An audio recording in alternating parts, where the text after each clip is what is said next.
Hello दोस्तों, भाई आज की वीडियो बहुत ज़्यादा इंपॉर्टेंट होने वाली है। अभी तक की वीडियोस में आई वुड से कि one of the most important video है ये, क्योंकि इसमें तुम्हें पता चलेगा ऐसे सीक्रेट्स जिससे तुम 90+ % ला सकते हो। देखो, मेहनत करनी ही है, बिना मेहनत के ऐसा नहीं कि भाई ये कर लिया तो फिर काम हो जाएगा। मेहनत तो करनी है, वो चीज़ ऑब्वियस है, लेकिन मेहनत किस डायरेक्शन में करनी है वो मैं तुम्हें बताऊंगा आज। ऐसा नहीं कि तुम गलत जगह मेहनत कर रहे हो, वहाँ मैं तुम्हें नहीं जाने दूंगा। उन चीज़ों का तुम्हें पता चल जाएगा। जिन बच्चों के एल्डर ब्रदर सिस्टर्स होते हैं, जो टॉपर्स होते हैं, वो उन्हें ये चीज़ें बता देते हैं।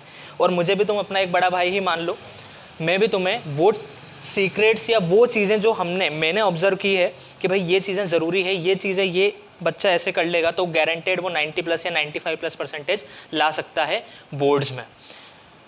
तो चलो स्टार्ट करने से पहले एक खुशखबरी, भाई आज से ही हमने इंस्टाग्राम अकाउंट स्टार्ट कर दिया है @सीखो PC। मिल जाएगा तुम्हें। यहाँ पे क्या मिलेगा सर? इस पे मैं देखो मेरे लाइफ में जो पोएम्स, शायरी, सॉन्ग्स जिन्होंने मुझे मोटिवेट किया है वो मैं तुम्हारे साथ शेयर करता रहूँगा। हो सकता है तुम्हें भी उससे मोटिवेशन मिले।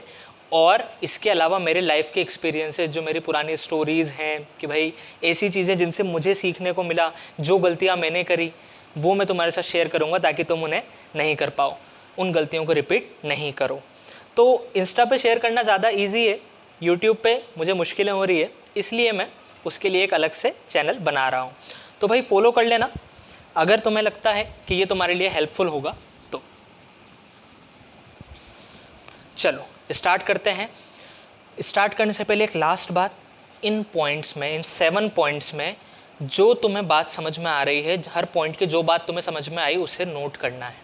ये पॉइंट ऐसे हैं कि आज सुनोगे तुम्हें अच्छे लगेंगे कि हाँ यार बात तो सही बोल रहे हैं, एक दो बातें तुम्हारी सुनी भी हुई भी हो सकती है, लेकिन तुम बाद में भूल जाओगे। तुम पढ़ाई करते टाइम इन चीज़ों का ध्यान नहीं रखोगे, ये भी चीज़ मैं एक्सपीरियंस से बता रहा हूँ। तो इन बातों को नोट करो और नोट करके उसे तुम्हारी आंखों के सामने रखो। तुम्हारे फ़ोन का वॉलपेपर बनाओ या जो भी तुम्हें करना है, उस फोटो को रेगुलरली देखना है। तुम उस पेपर को चिपका दो अपनी उस पर स्टडी टेबल पे, क्योंकि ये पॉइंट्स बार बार खुद को रिमाइंड कराना है कि यार ऐसे करना है, ऐसे करना है, ये गलती नहीं करनी है। जब तक तुम ये चीज़ करोगे तभी पूरे साल भर हमें रिजल्ट नज़र आएगा। तुमने 1 महीने फॉलो किया, अब ऐसा थोड़ी ना हमारी आदतें गलत पड़ी हुई है, उन्हें सुधरने में टाइम लगेगा, तो बार बार खुद को रिमाइंड कराना पड़ेगा। इसलिए इन पॉइंट्स को नोट करना बहुत ज़रूरी है, ठीक है। चलो सबसे पहला पॉइंट है, बोर्ड्स आर ईजी।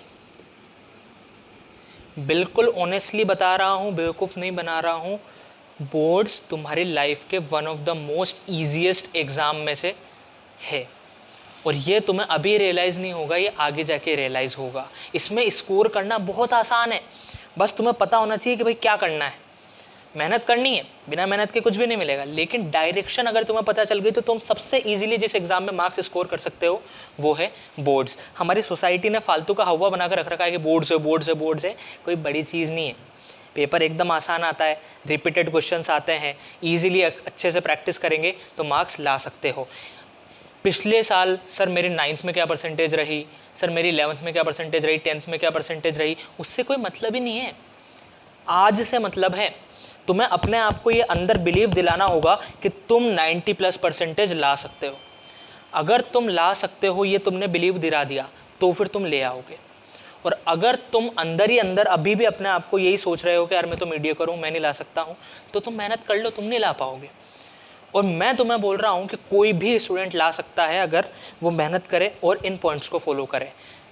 तुम्हें अपने आप को बिलीव दिलाना है कि तुम ला सकते हो। बहुत इंपॉर्टेंट चीज़ है, दिखने में थ्योरेटिकल लग रही है, लेकिन बहुत से बच्चों को ये बात पता है अंदर से कि वो अभी भी अपने आप को मीडियोकर ही समझ रहे हैं। तुम मीडियोकर नहीं हो, तुम स्पेशल हो। हर बच्चे की अपनी एक पावर होती है, अपनी वीकनेसेस होती है। तो तुम अपनी पावर का पता लगाओ, अपनी वीकनेसेस का पता लगाओ और धीरे धीरे करके रास्ते खुलते जाएंगे। इसका मैं तुम्हें एक एग्जाम्पल भी दूंगा। मेरे एक दोस्त हुआ करता था, मैं नाम भी ले लेता हूँ, राज नाम था उसका। 8th से मैं उसे जानता हूँ, जब मैं 8th क्लास में था। और वो एक मीडिया, मैं बोलूँगा एवरेज बच्चा हुआ करता था, 70-80% वाला। इवन 10th में हमारे टाइम पे ग्रेड्स हुआ करती थी, तो उसकी B1 ग्रेड आई थी। B1 का मतलब है 70 to 80 के अराउंड, जहाँ तक मुझे याद है। लेकिन 11th से और 12th में जाके उसके 89 या 90% आए थे और 12th के साथ ही उसने IIT JEE एडवांस भी क्रैक कर दिया था।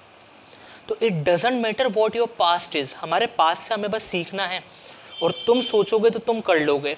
तो मैं तुम्हें यही बोलूँगा कि जब भी ये पॉइंट याद रखना हो, राज का नाम याद रखो, अगर राज कर सकता है तो तुम भी कर सकते हो। सेकंड पॉइंट है सिलेबस। देखो सिलेबस एक तरीके से ना नेविगेशन वाली चीज़ है। जैसे गूगल मैप्स होते हैं कि भाई हमें कहीं भी जाना है, हम गूगल मैप्स खोल के चले जाते हैं, हमें रास्ता पता चल जाता है, वो शॉर्टकट्स बता देता है, कौन सा लेस ट्रैफिक वाला पाथ है ये बता देता है, रास्ते से कभी भटकने नहीं देता है। वही चीज़ सिलेबस का काम करती है। CBSE का ऑफिशियल सिलेबस 10th 12th दोनों के लिए अवेलेबल है सब्जेक्ट वाइज। उसे डाउनलोड करो, उसकी प्रिंट निकालो या उसे नोट कर लो, जो भी तुम्हें सही लग रहा है, और उसे भी अपनी वॉल पे चिपकाना है। ठीक है, ये दो चीज़ें बहुत ज़रूरी है, एक तो आज वाले पॉइंट्स और एक है सिलेबस। सर सिलेबस क्यों नेसेसरी है? मैंने वही चीज़ बताई भाई, सिलेबस में हर चैप्टर में वो पॉइंट्स गिवन है कि भाई क्या क्या टॉपिक्स इस चैप्टर में तुम्हें पढ़ने हैं, और जो क्वेश्चन आता है वो एग्जैक्ट उन टॉपिक से ही उठ के आता है, बिल्कुल वैसा का वैसा ही उन टॉपिक से। तो अगर तुमने वो सारे टॉपिक कवर कर लिए हैं तो फिर तुम्हारे मार्क्स आएंगे, तुम्हें पता रहेगा, तुम्हें कॉन्फिडेंस रहेगा कि हाँ ये चैप्टर मैंने कर लिया है, कोई भी छोटा मोटा टॉपिक भी तुम्हारी नज़रों से छूट नहीं पाएगा।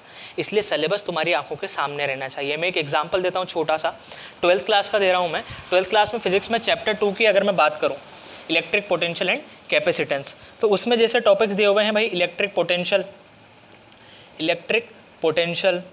Potential difference, potential due to charge, dipole, system of charges,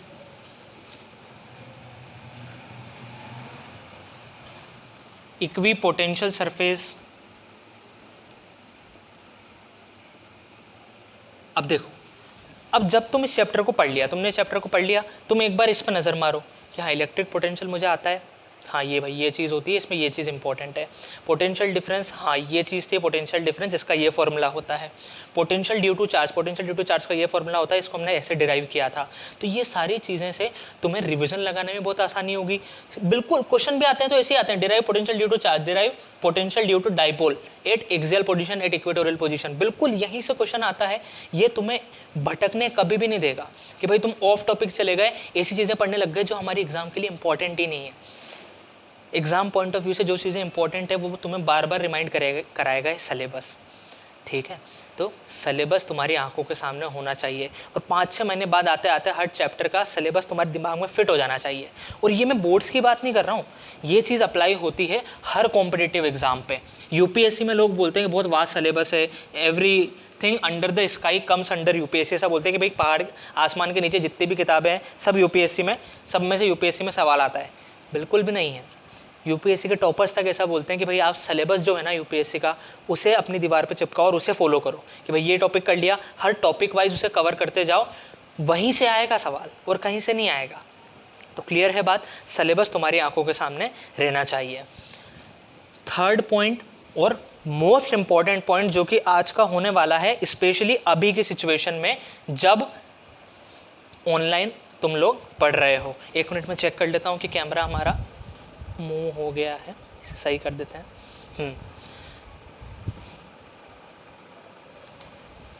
specially आज की सिचुएशन जब हम ऑनलाइन पढ़ रहे हैं, जो स्टूडेंट्स गलती कर रहे हैं बार बार, वो चीज़ मैं तुम्हें बताने जा रहा हूँ। देखो ऑनलाइन का ज़माना है, ठीक है, बहुत सारे टीचर्स तुम्हें मिलेंगे पढ़ने के लिए, तुम कोचिंग भी जा रहे होंगे, तुम स्कूल में भी पढ़ रहे होंगे, तुम यूट्यूब पे भी पढ़ रहे हो, पढ़ो, बहुत अच्छी बात है। लेकिन शुरुआत में तुम जितने टीचर दुनिया भर के चाहो उन्हें एक्सप्लोर कर लो। तुम्हें कौन सा टीचर अच्छा लग रहा है उसका पता लगा लो। सबकी चॉइसेस अलग अलग होती है, तुम्हें कोई और पसंद आ रहा है, तुम्हारे दोस्त को कोई और पसंद, जो भी तुम्हें पसंद आ रहे हैं, एक बार डिसाइड कर लो और फिर उन्हीं टीचर पे ट्रस्ट रखना है। ऐसा नहीं कि भाई मन डुला रहे हैं या फिर ये कर रहे हैं कि अरे यार ये सर तो अच्छा नहीं पढ़ा रहे हैं बाद में, ऐसा नहीं करना है स्टूडेंट्स, ऐसा नहीं करना है दोस्तों, बिल्कुल भी। क्यों? मैं तुम्हें एक एग्जांपल देता हूँ। भाई जब हम एलन में थे तो हमारा टॉप बैच था, वहाँ पे जो फिज़िक्स के टीचर थे मुझे तो काफ़ी अच्छे लगते थे, लेकिन बहुत से स्टूडेंट्स हमारी क्लास में ऐसे थे जो कि ये सोचते थे कि अरे यार ये सर अच्छा नहीं पढ़ा रहे हैं, तो वो हमारे बैच के बजाय दूसरे बैच में फिजिक्स पढ़ने जाते थे जहाँ दूसरे टीचर आते थे। तो ये उनकी चॉइस थी, लेकिन मैंने पूरे साल भर में ऐसा कोई इफेक्ट नहीं देखा कि भाई उनके फिजिक्स के मार्क्स बहुत अच्छे आ रहे हैं, या फिर जब वो हमारे बैच में थे और बैच बदला तो फिजिक्स के मार्क्स में बहुत अच्छा इंप्रूवमेंट आ गया। ऐसा कुछ नहीं हुआ। जो टीचर तुम्हें पढ़ा रहे हैं वो टोटली कैपेबल हैं, ये देख लो। उनकी पढ़ाना का तरीका तुम्हें सूट हो रहा है, तुम्हें मज़ा आ रहा है पढ़ने में, बस और कुछ नहीं चाहिए। फिर अपने टीचर पे भरोसा रखो, वो सब कुछ पढ़ाएगा तुम्हें, और जो नहीं पढ़ाएंगे वो तुम्हें बता भी देंगे कि बच्चों ये चीज़ तुम्हें यहाँ से पढ़नी है। तो अपने टीचर पे ट्रस्ट रखना। जब तुम ऑनलाइन प्लेटफॉर्म से पढ़ रहे हो, यूट्यूब पे पढ़ रहे हो, तो ऐसा नहीं कि भाई 10 मिनट इस टीचर की वीडियो देख ली, 10 मिनट इस टीचर की वीडियो देख ली, 10 मिनट इस टीचर की वीडियो देख ली। हम यहीं खो जाते हैं और पता नहीं कब 1 घंटा 2 घंटा निकल जाता है और हम ये सोच लेते हैं हमने पढ़ लिया। कुछ नहीं पढ़ा है। 10 मिनट इसका देखा, 10 मिनट उसका देखा, कुछ भी रिजल्ट तो कुछ निकला ही नहीं। क्या सीखा? एक टीचर को पता लगा लो, अभी टाइम है, जितने टीचर्स के सुन सकते हो, एक एक लेक्चर्स, एक एक चैप्टर्स हर टीचर के देख लो। जो टीचर तुम्हें सबसे अच्छा लगे फिर उन्हें फॉलो करो, उनकी वीडियोस पूरी देखो एंड तक। 5-5 मिनट में बंद नहीं करना है अपन को, तब जाके फ़ायदा होगा तुम्हें, ठीक है। तो सबसे पहली चीज़ है इसमें, अपने टीचर पे ट्रस्ट रखो। हर टीचर अच्छा पढ़ाता है, हर टीचर अपना बेस्ट देता है, उन पे ट्रस्ट रखना है। सेकंड चीज़, नोट्स। जब भी लेक्चर देख रहे हो तो नोट्स बनाना है, अपनी कॉपी में बनाना है, जितना फेयरली हो सके उतना फेयरली बनाना है। नोट्स बहुत ज़रूरी चीज़ है। सर हम किसी टॉपर के फ़ोटोकॉपी करा लें तो मेरा एक्सपीरियंस रहा है कि नोट्स खुद के लिखे हुए पढ़ने में जो मज़ा है ना, वो किसी और के लिखे हुए पढ़ने में कभी मज़ा नहीं है। चाहे तुम्हारी राइटिंग कैसी भी हो, तुम सबसे शानदार राइटिंग वाले के भी नोट्स पढ़ लोगे ना, तुम्हें उतना मज़ा नहीं आएगा जितने तुमने खुद से लिखे हैं, उन नोट्स में मज़ा आता है। तो नोट्स खुद से लिखो और उन्हीं को बार बार रिवाइज़ करना है। वही चीज़ से मैं आता हूँ रिसोर्सेज पे। अगर मैं बोर्ड की बात करूँ तो रिसोर्सेज 3 चाहिए तुम्हें। हर सब्जेक्ट में तुम्हें 3 रिसोर्सेज की ज़रूरत है। सबसे पहला तुम्हारे नोट्स, दूसरा NCERT और तीसरा प्रीवियस ईयर के क्वेश्चंस की किताब या बुक। ये 3 चीज़ों की तुम्हें ज़रूरत है। नोट्स जो तुमने बनाए हैं इन्हें मैंने प्रायोरिटी वाइज ही किया है कि भाई सबसे पहले तुम्हें क्या करना है, सबसे पहले तुम्हें नोट्स पढ़ने हैं, नोट्स रिवाइज करने हैं, बार बार करने हैं। ये चीज़ भी बहुत बड़ा गुरु मंत्र है, इस बात को भी ज़िंदगी भर याद रखना। ये चीज़ मुझे इंजीनियरिंग के 2nd-3rd ईयर में आके समझ में आई थी कि 100 किताबों को एक बार पढ़ने से अच्छा है कि भाई मैंने 100 किताबें पढ़ ली, उससे कई गुना ज़्यादा अच्छा है एक किताब को 100 बार पढ़ना। हर बार तुम्हें नई चीज़ सीखने को मिलेगी और वो चीज़ परमानेंट तुम्हारे दिमाग में रहेगी। हम क्या करते हैं, एक टॉपिक यहाँ से पढ़ा, फिर दूसरे में प्रदीप खोल लिया, एस चांद खोल लिया, किसी के लिए गूगल करने लग गए। गूगल करना इज़ गुड, बट जब तुम रिवीजन कर रहे हो तो इधर उधर की बुक्स में मत डोलो, अपने नोट्स को फॉलो करो, बार बार उन्हें पढ़ो, इतनी बार पढ़ लो उन्हें कि भाई उसका पेज तुम्हारे दिमाग में प्रिंट हो जाना चाहिए कि हाँ ये चीज़ वहाँ लिखी हुई है नोट्स में। तो नोट्स को बार बार रिवाइज करना है, रिवाइज अगेन एंड अगेन।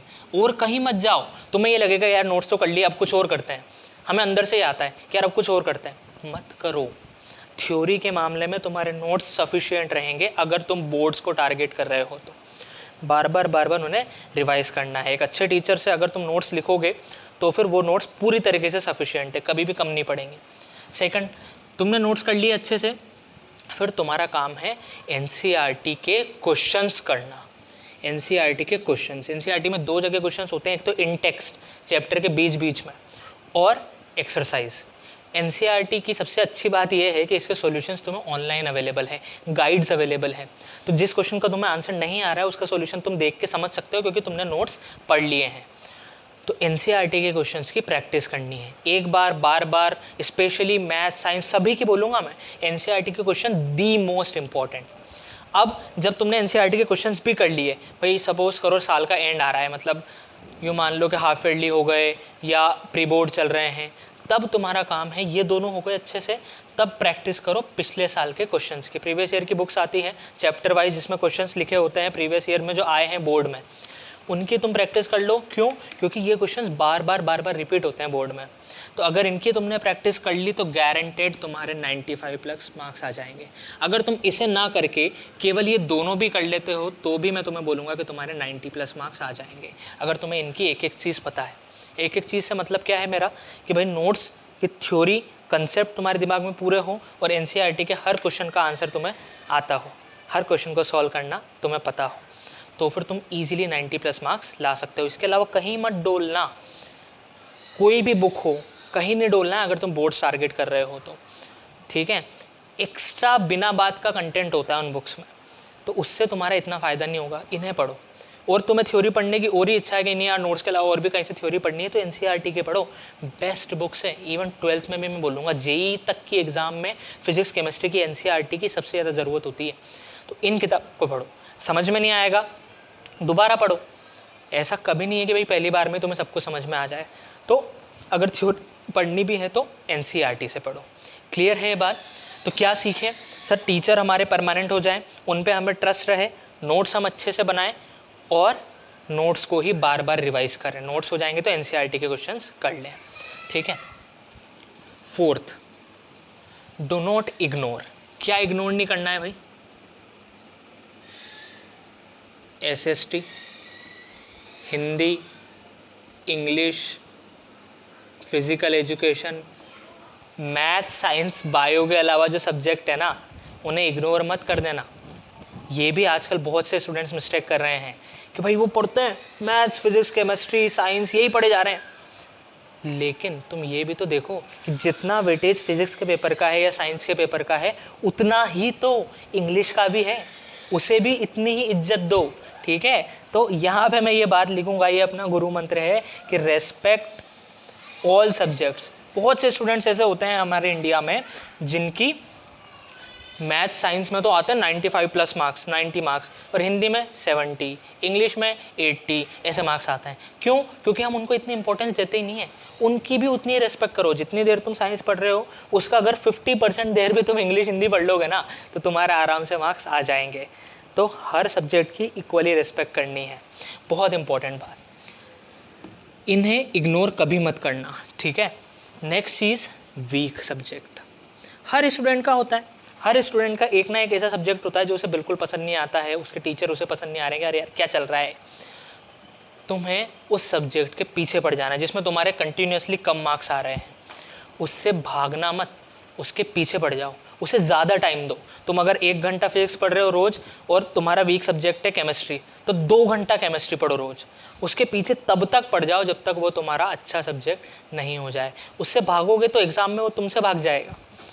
तो एग्ज़ाम तो देना ही है, तो उससे भागो मत, उसके पीछे पड़ जाओ जब तक कि तुम उस सब्जेक्ट में महारत हासिल नहीं कर लो। वीक सब्जेक्ट को ज़्यादा टाइम दो। बिसाइड उसके भागने से हम क्या करते हैं, इवन जेईई में, कोटा में भी मैंने ये चीज़ देखी कि बच्चे एक ही सब्जेक्ट को, जैसे केमिस्ट्री जेईई के बच्चों को सबसे कम पसंद आती है, तो केमिस्ट्री पढ़ते ही नहीं है, मैथ्स का सवाल करे जा रहे हैं।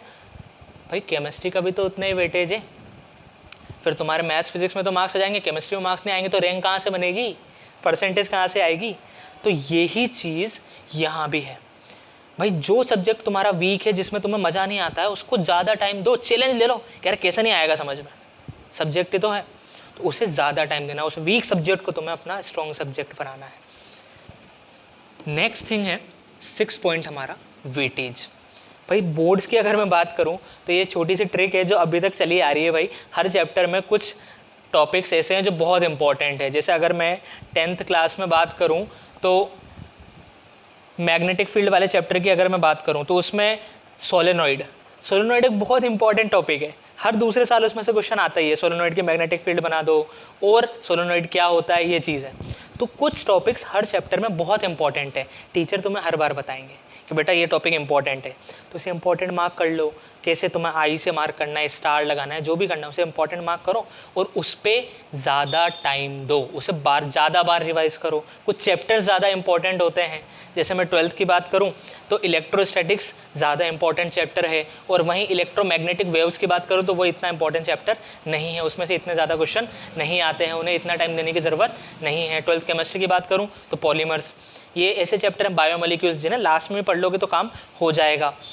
लेकिन इलेक्ट्रोस्टैटिक्स, इन्हें टाइम देना है। जो इंपॉर्टेंट ज़्यादा वेटेज वाले चैप्टर हैं, ज़्यादा वेटेज वाले टॉपिक हैं, जिनमें से हर दूसरे साल सवाल आता ही है, उनको ज़्यादा बार रिवाइज करो, वो ज़्यादा स्ट्रॉन्ग होने चाहिए ना। समझ में आई बात? तो जो इंपॉर्टेंट चीज़ें हैं उन्हें ज़्यादा बार रिवाइज करना है। लास्ट पॉइंट है कि जितने टेस्ट दे सकते हो उतने टेस्ट दो। कोचिंग में तुम्हारा टेस्ट हो रहा है 2, उसके लिए तैयारी करो और दो। जितनी बार टेस्ट दोगे, जितनी बार प्रैक्टिस करोगे उतना अच्छा है। टेस्ट से भागना नहीं है, क्योंकि टेस्ट के चक्कर में तुम रिवाइज करोगे, टेस्ट के चक्कर में तुम पढ़ोगे। सैड ट्रूथ है, लेकिन हमारे इंडिया की रियलिटी यही है कि जब टेस्ट होता है तभी हम पढ़ने बैठते हैं। तो टेस्ट दो, अपने आप टेस्ट का डर रहेगा, तुम पढ़ने बैठोगे और रिवाइज करोगे। रिवाइज कैसे करना है इस पर मैं एक अलग से वीडियो बनाऊंगा, कि एक जो बहुत कॉमन गलती होती है रिवीजन में, वो मैं तुम्हें बताऊंगा वहाँ पे। और हर सब्जेक्ट को किस तरीके से कवर करना है उस पर भी मैं एक अलग से वीडियो बनाऊंगा, कि भाई हर सब्जेक्ट को किस तरीके से प्रिपेयर करना है, पूरी गाइड। रिवीजन और प्रीवियस ईयर पेपर, भाई दिसंबर जनवरी में जब तुम्हारा एक बार कोर्स पूरा हो गया, फरवरी में हो गया, उसके बाद पिछले 5 से 10 साल के पेपर बोर्ड के 3-3 घंटे बैठ के लगाने हैं। पेपर दो, 3 घंटे 9 से 12 बैठ के आज मैं मैथ्स का पेपर दूंगा, देखो उस पेपर को देखे कितने नंबर आ रहे हैं तुम्हारे। प्री बोर्ड दो, प्री बोर्ड में गायब मत होना, क्योंकि वो ऐसी चीज़ें हैं जब तुम्हें अपनी असलियत पता चलेगी कि अभी मैं कितने पानी में हूँ। प्रीवियस ईयर के बोर्ड के क्वेश्चंस की प्रैक्टिस तुमने कर ली, जो सवाल उसमें तुम्हें नहीं आया वो तुमने सीख लिया, खत्म है खेल पूरा, गए तुम 95+। तो प्रीवियस ईयर के एटलीस्ट पिछले 5 साल के जो क्वेश्चन पेपर हैं उन्हें पढ़ना मत, उनको सॉल्व करना। 3 घंटे जैसे एग्ज़ाम देते हैं वैसे देना है। मैंने मेरे जेई के टाइम पे पिछले 15 दिनों में, लास्ट एग्ज़ाम से 15 दिन पहले 9 से 12, 2 से 5 में पेपर दिए हैं पिछले 15 साल के, और उनसे मुझे बहुत फ़ायदा हुआ, क्योंकि मैं 6 घंटे तो उन पेपर को देता, 3-3 घंटे, और फिर बाकी टाइम में मैं उन्हें देखता कि यार क्या गलती हुई है, ऐसे कौन से क्वेश्चन थे जो मुझे आते थे फिर भी गलती हो गई, ऐसे कौन से क्वेश्चन थे जो मुझे नहीं आते हैं। तो ये चीज़ अगर तुम ध्यान में रखोगे तो फिर बहुत आगे पहुंच जाओगे। तो ये 7 चीज़ें थी जो कि सबसे ज़्यादा इंपॉर्टेंट है, जो तुम्हें पता होनी चाहिए। मुझे पता है कि 1-2 चीज़ें ऐसी होंगी जो तुम्हें शायद पहले से पता हो, लेकिन बहुत सी चीज़ें ऐसी भी होंगी जो तुमने आज नहीं सीखी है। इनको नोट करना, इस वीडियो को अपनी प्लेलिस्ट या जिसमें भी है उसे इसमें सेव करो, बार बार देखो, क्योंकि ये चीज़ खोपड़ी में रहनी चाहिए, ठीक है। तो आई होप कि आज से 1 साल बाद तुम में से बहुत से बच्चे इस वीडियो के नीचे कमेंट करेंगे कि सर बिल्कुल सही बोला था आपने, मेरे आज 90+ परसेंटेज आए हैं, मेक मी प्राउड। बाय।